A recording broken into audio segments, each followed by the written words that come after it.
Operation Kagar విరమించుకోవాలని demand చేస్తూ వరుస ఆందోళనలు నిర్ణయించాయి ఆల్ పార్టీ నేతలు. ఇవాళ ట్యాంక్ బండ్ అంబేద్కర్ విగ్రహం దగ్గర నిరసనతో పాటు సంతకాల సేకరణకు ప్లాన్ చేస్తున్నారు. సిపిఐ ఆధ్వర్యంలో నిర్వహించిన రౌండ్ టేబుల్ సమావేశానికి పార్టీల నేతలు, ప్రజా, పౌర హక్కుల సంఘాల ప్రతినిధులు పాల్గొన్నారు.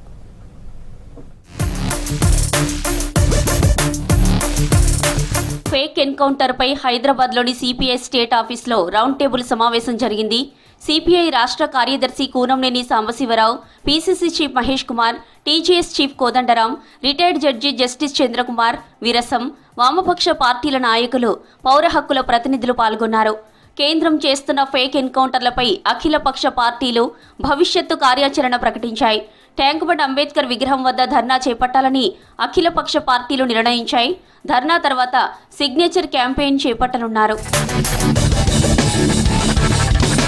ఆపరేషన్ కగారు పేరుతో కేంద్ర సర్కార్ కార్పొరేటర్లకు ఖనిజాలను దోచిపెట్టే కుట్ర చేస్తోందని విమర్శించారు లీడర్లు.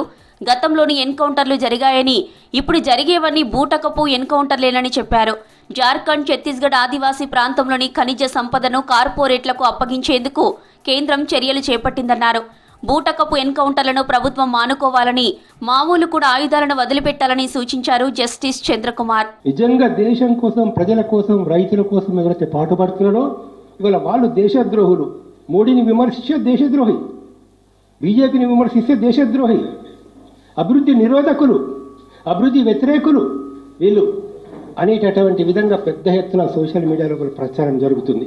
1,00,000 కోట్ల రూపాయల ఫ్రాడ్ జరిగిన కేసుల్లో సో ఎవరికి ప్రాతినిధ్యం వహిస్తున్నారు? ఈ దేశ ప్రయోజనాలు కాపాడే వాళ్ళు ఎవరు? ఈ దేశంలో ఉన్నటువంటి సమస్త ప్రజలకు నష్టం చేసే వాళ్ళు ఎవరు? బ్లాక్ మనీ పెంచే వాళ్ళు ఎవరకు? నిన్నగాకమున్న అదానీ కంపెనీకి దాదాపు 1,600 ఎకరాల భూమిని ఎక్కడా ₹1 చొప్పున ఇచ్చారు. లీజ్ 30 years లీజ్, ఎక్కడా ₹1 చొప్పున జరిగింది. ఈ విషయాలు మనం ప్రజలకు చెప్పలేకపోతున్నాం. న్యాయ వ్యవస్థను సైతం ఎన్డీఏ లెక్క చేయడం లేదని సుప్రీంకోర్టు ఆగ్రహం వ్యక్తం చేసినా పట్టించుకోవడం లేదన్నారు ప్రొఫెసర్ హరగోపాల్.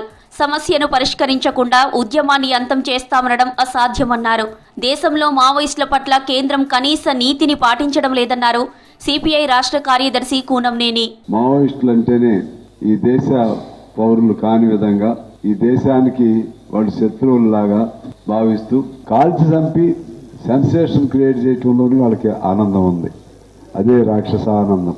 ఆమె మన పాకిస్తాన్తో పుల్వామా ఘటనలో మాత్రం రాజీలు పడతారు, 2-3 రోజులకి విరమణ చేస్తారు, వాళ్ళతో సంభాషణలు జరుపుతారు. కానీ ఇక్కడ ఎవరు అడిగేవాళ్ళు లేరు. మీరు శాంతి చర్చల్ని ఒకవేళ ప్రారంభిస్తే మొత్తం భారత సమాజం ఏ దిశగా పోవాలి? కానీ సార్ రాజ్యాంగంలో ఏముంది? రాజ్యాంగంలో ఆదివాసీ హక్కులు ఏమున్నాయి? గ్రోత్ 2047 వరకు మనం అమెరికాను దాటి పోతారు. అమెరికాను దాటి మీరు ఎప్పుడైనా సమాజంలో సామాజిక న్యాయం అనేది సమాజం నడిపిస్తుంది. కానీ వృద్ధి కానీ ఎటువంటిది అవుతుందో అది అవసరం కావచ్చు, కానీ దాంట్లో సామాజిక న్యాయం లేకపోతే సమాజం ఎప్పుడో ఒకసారి ఈ మౌలిక ప్రశ్న అడుగుతుంది. రాజకీయ ఉద్యమాలను హింసతో రూపుమాపలేరని, వ్యక్తులను చంపి అణచేయొచ్చు కానీ వ్యవస్థను అణచలేరన్నారు టీజేఎస్ చీఫ్ కోదండరాం. చంపే అధికారం చట్టం ఎవరికి ఇవ్వలేదని, ఆత్మరక్షణ కోసం చంపినా అది నేరమే అవుతుందన్నారు. మానవీయ పద్ధతులతో రాజ్యాంగబద్ధంగా వ్యవహరించాలి తప్ప ఏరివేత లక్ష్యంగా చేయడం కరెక్ట్ కాదన్నారు. చట్టము చంపే అధికారం ఎవరికి ఇవ్వలేదు, పోలీసులకు కూడా చంపే అధికారాన్ని ఇవ్వలేదు. ఆత్మరక్షణ కోసమే చంపిననేది కోర్టులో రుజువు అయ్యేదాకా అది నేరమే. సుప్రీంకోర్టు గైడ్ లైన్స్ కానీ ప్రభుత్వం పాటించటం లేదు. వాటిని మనం పాటించాలని ఈ సందర్భంగా అందరం ముక్తకంఠంతో డిమాండ్ చేయవలసిన అవసరం ఉంది. ప్రజాస్వామ్య దేశంలో చంపడం ఒక్కటే మార్గం కాదని, జనజీవన స్రవంతిలో కలుస్తామన్న వాళ్లను పట్టుకొని చంపడం కరెక్ట్ కాదన్నారు పిసిసి చీఫ్ మహేష్ కుమార్ గౌడ్. అధికారం కోసం మోదీ, అమిత్ షాలు ఎంత దూరమైనా పోతారని, కార్పొరేట్ల గుప్పిట్లో వీళ్లు పనిచేస్తున్నారని విమర్శించారు. ప్రజా జీవన స్రవంతిలోకి వస్తామని బాహటంగా ప్రకటిస్తున్న వేళ వారికి అవకాశం ఇవ్వకుండా వారిని పట్టుకొని వారి ద్వారా మిగతా వారి సమాచారం సేకరించి వీరిని నిర్దాక్షిణ్యంగా చంపేస్తూ ఉన్నారు. ఈ జరిగిన 3 ఎన్కౌంటర్లు కూడా చాలా అనుమానాలు ఉన్నాయి.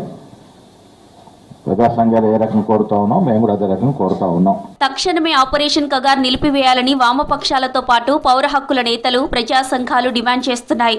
చర్చలతో సమస్యకు పరిష్కారం కోసం కృషి చేయాలన్నారు.